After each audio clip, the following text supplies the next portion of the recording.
Hi everyone, welcome back to another video from Crypto Basics.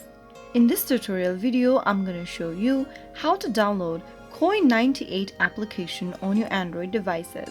Whether you are using your mobile device or your tablet, you can simply go ahead and install the Coin98 app easily and quickly. First of all, make sure that your device that you are using has a stable internet connection and then open your Google Play Store.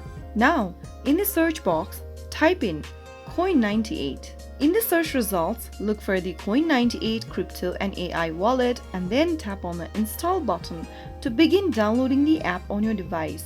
Wait for the application to download and install, which will take a couple of minutes. Once the application is installed, tap on the Open button to open Coin98 on your Android device. With the Coin98 app, you can engage in a variety of activities related to decentralized finance and digital assets.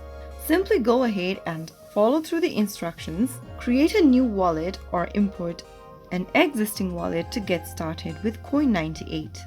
So that's how you easily download the Coin98 wallet app on Android. I hope the tutorial was helpful to you. If it was, go ahead and give us a thumbs up. Don't forget to subscribe to the channel by hitting the subscribe button. Press the bell icon so that you'll never miss another upcoming upload from us. I will be back again in the next video. Thank you for watching.